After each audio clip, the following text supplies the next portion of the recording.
Yo, yo, yo, yo, it's your girl, Nuki Miami, and you know I stay with the custom-made outfits. For my princess, I went ahead and flipped this shirt into a dress. You want to see how I went ahead and put it off? Please stay tuned, because I gotcha.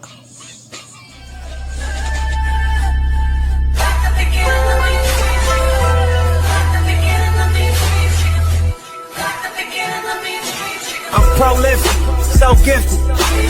I'm the type that's gon' go get it. No kidding. Breaking down the switch in front of your building.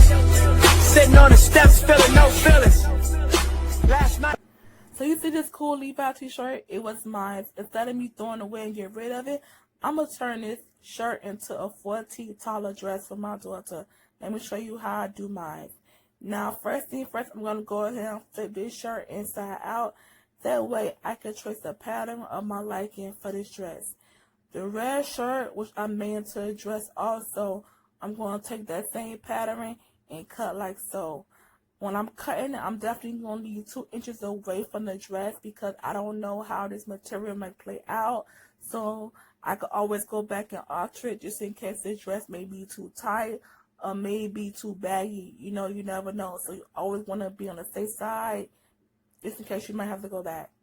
So as I'm cutting the dress how I like it, it should be nice and set and ready to be sewed down. Now when I'm sewing this dress down, I want to make sure everything is added up. I'm going to sew just along the lines right here, all the way down on both sides of the dress to keep it all together and keep it steady. When you're sewing, please make sure you're sewing slow if you definitely a beginner, because you can easily mess up and go back, whatever.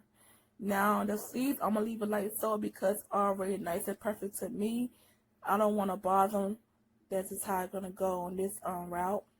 Last and not least, I'm going to take my bottom and cut the length that I want it to be cut. Not too short again, and definitely not too long.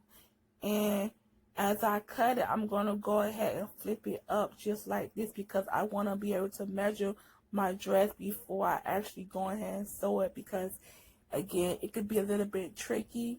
It look like one way, but when you sew it, it could look like a different way. You know, that's just how the game go. And once it's all folded up, I'm going to take my sewing machine and sew all the way across of this dress. And bam, your dress should be looking like this, ready to go, okay? I think it came out super cute. And the pattern on this is lovely. The Levi side is official. Now, I'm going to go ahead and be a little extra, right? You know me by now. I'm going to take my leftover fabric for this dress, and then I'm going to make me something special. Can you guess what it is? Yes, it's going to be a hair scrunchie. Now, this scrunchie is going to be little, but it is little because of the material that is used. It's a little bit. But I'm going to take what I got and work with it. I'm going to take it again, flip it inside out like so. Sew it all the way across right fast, and then take it and flip it inside out. Now, my last of the course, I'm going to take my safety pin and plug my safety pin inside of my elastic just like so. That way when I'm going through the material, it won't get lost. Push it through the material, scrunch it up. And then I take mine and I tie it in a knot like this.